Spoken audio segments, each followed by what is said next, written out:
بسم اللہ الرحمن الرحیم۔ السلام علیکم اسٹوڈنٹس۔ کل ہم نے قومی آمدنی کی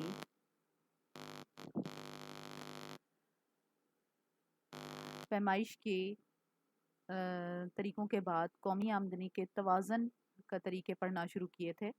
قومی آمدنی کے توازن کے جیسا کہ میں نے آپ کو بتایا تھا کہ دو طریقے ہیں معلوم کرنے کے۔ پہلا ہے مجموعی طلب اور مجموعی رسد کا طریقہ، یعنی aggregate supply is equal to aggregate demand, جسے ہم Y is equal to C plus I بھی کہتے ہیں۔ وائی یہاں ہے آمدنی، سی ہے صرف یا کنزمپشن، آئی ہے انویسٹمنٹ یا سرمایہ کاری۔ تو سرمایہ کاری اور صرف کو جب ہم جمع کرتے ہیں تو یہ ہمیں مجموعی طلب مل جاتی ہے، اور جو اس کی بائیں جانب ہے وہ مجموعی رسد کو ظاہر کر رہی ہے وائی۔ تو جہاں یہ دونوں آپس میں برابر ہوتی ہیں تو ہمیں قومی آمدنی کا توازن حاصل ہو جاتا ہے۔ دوسرا طریقہ ہے بچت اور سرمایہ کاری کی برابری کا طریقہ، یعنی saving is equal to investment approach. آج ہم نے اس طریقے کو تفصیل کے ساتھ پڑھنا ہے۔ ایک ماہر معاشیات جن کا نام پہلے بھی آپ کو نے سنا ہوگا پریویس کلاس میں اکنامکس کے حوالے سے، کینز، ان کے مطابق کسی ملک کی مجموعی بچتیں اس ملک کی مجموعی سرمایہ کاری کے برابر ہوتی ہیں، یعنی اس ملک میں جتنا بھی بچایا جا رہی ہے رقم، وہ جتنی بھی سرمایہ کاری میں لگائی جا رہی ہے رقم، وہ آپس میں برابر ہوتی ہیں، یعنی بچتیں برابر ہیں سرمایہ کاری کے۔ تو اس کو ہم اس پوائنٹ کو جہاں پہ بچتیں اور سرمایہ کاری آپس میں برابر ہوتی ہیں وہاں ہی ہم قومی آمدنی کو بھی متوازن حالت میں دیکھتے ہیں۔ یعنی قومی آمدنی اس وقت متوازن سطح پر ہوتی ہے، توازن میں ہوتی ہے، جبکہ ملک کی کل بچتیں ملک کی کل سرمایہ کاری کے برابر ہوں۔ تو بچت برابر ہے سرمایہ کاری، یا ایس از ایکول ٹو آئی اس کی ایکویژن ہے، جس سے ہمیں پتہ چلتا ہے کہ یہ توازن کی شرط ہے۔ یعنی قومی آمدنی کی توازن کی شرط کیا ہے کہ وہاں بچتیں اور سرمایہ کاری آپس میں برابر ہوتی ہیں۔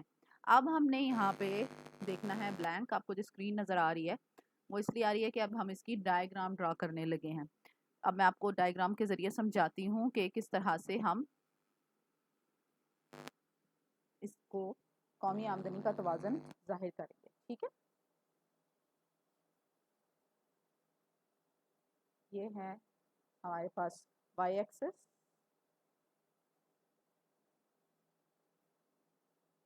ٹھیک ہے، اور یہ ہمارے پاس ہے ایکس ایکسس۔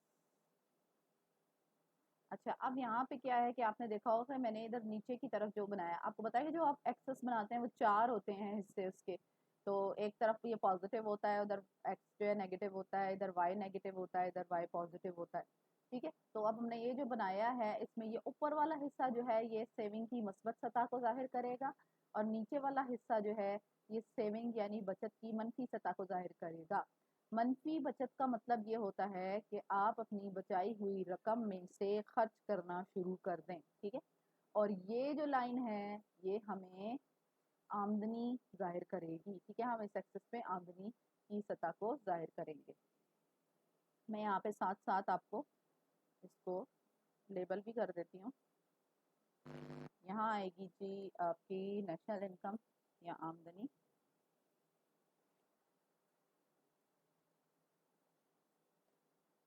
ٹھیک ہے؟ اس کو ہم ظاہر کریں گے کس سے؟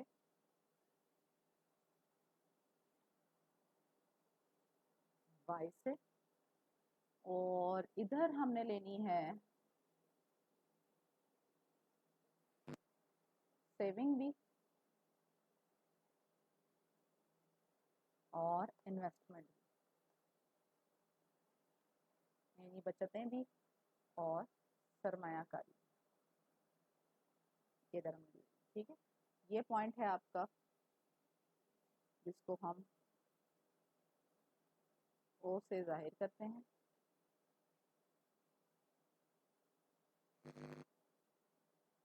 ٹھیک ہو گیا؟